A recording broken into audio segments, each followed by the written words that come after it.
America में corona virus से मरने वालों की संख्या है वो अब 80,000 के नज़दीक तक पहुंच रही है। करीब 13,30,000 कन्फर्म्ड केसेस हैं। अमेरिका में कोरोना वायरस अब व्हाइट हाउस तक भी पहुंच गया है। यहां पर राष्ट्रपति ट्रंप के लिए काम करने वाले एक व्यक्ति, उपराष्ट्रपति माइक पेंस की प्रेस सेक्रेटरी और राष्ट्रपति ट्रंप के सहयोगी हैं एक, उनकी पत्नी, इनके जो कोरोना वायरस को लेकर जो टेस्ट हुए हैं वो पॉजिटिव पाए गए हैं। और ये ऐसे वक्त हुआ है जब व्हाइट हाउस में लोगों की लगातार टेस्टिंग हो रही है और वहाँ की जो मेडिकल टीम है उसे बेहतरीन बताया जाता है। और इन वजहों से जो white house corona virus task force team है उसके 3 सदस्य हैं वो सेल्फ आइसोलेशन में चले गए हैं, यानी उन्होंने खुद को बाकी लोगों से अलग कर लिया है। सेल्फ आइसोलेशन में जाने वाले लोगों में जो डॉक्टर एंथनी फाउची, जो कि जाने माने विशेषज्ञ हैं, टीवी पर नजर आते थे पत्रकारों के सवालों का जवाब देते हुए, वो भी शामिल हैं। और जो रिपोर्ट्स आ रही हैं कि डॉक्टर एंथनी फाउची घर से ही काम कर रहे हैं और उनकी लगातार टेस्टिंग की जा रही है। डॉक्टर एंथनी फाउची, उपराष्ट्रपति माइक पेंस और राष्ट्रपति ट्रंप के जो कोरोना वायरस को लेकर जो टेस्ट हुए हैं वो नेगेटिव आए हैं।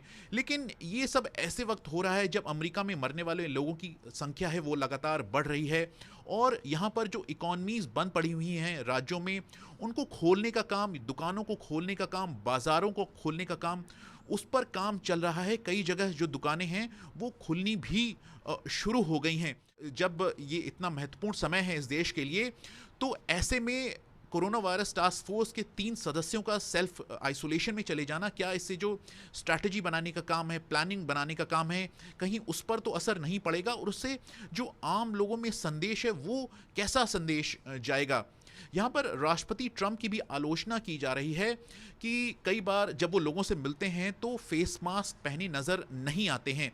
अप्रैल की शुरुआत में जब centres for disease control and prevention, जो कि यहाँ पर एक महत्वपूर्ण हेल्थ केयर एजेंसी है, स्वास्थ्य को लेकर एजेंसी है, उसने जब आम लोगों के लिए गाइडेंस, मेडिकल गाइडेंस जारी की थी जिसमें उन्होंने लोगों को सलाह दी थी कि वो फेस मास्क पहने, तब राष्ट्रपति ट्रंप ने कहा था कि वो ऐसा नहीं करेंगे, उन्हें ऐसा नहीं लगता कि वो ऐसा करेंगे क्योंकि ये जो गाइडलाइंस है, गाइडेंस है, वो वॉलेंट्री हैं।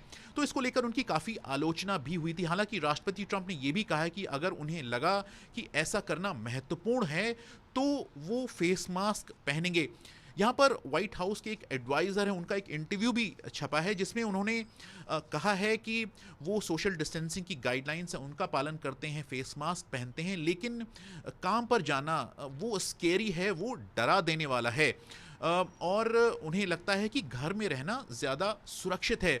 यहाँ पर जो मीडिया रिपोर्ट्स आ रही हैं उनमें कहा गया है कि व्हाइट हाउस में लोगों की लगातार टेस्टिंग हो रही है। वहाँ पर कई लोगों से कहा गया है कि वो घरों में ही रहकर काम करें, लोगों के टेम्परेचर्स लिए जा रहे हैं और जो वाइस प्रेसिडेंट माइक पेंस और राष्ट्रपति ट्रंप हैं उनके जो नज़दीक काम करने वाले लोग हैं उनकी लगातार टेस्टिंग हो रही है, वो फेस मास्क पहन रहे हैं। राष्ट्रपति ट्रंप का कहना है कि जितनी भी सावधानियां हो सकती हैं उन्हें उन सब सावधानियों को बरता जा रहा है। विनीत खरे, बीबीसी, वॉशिंगटन डीसी।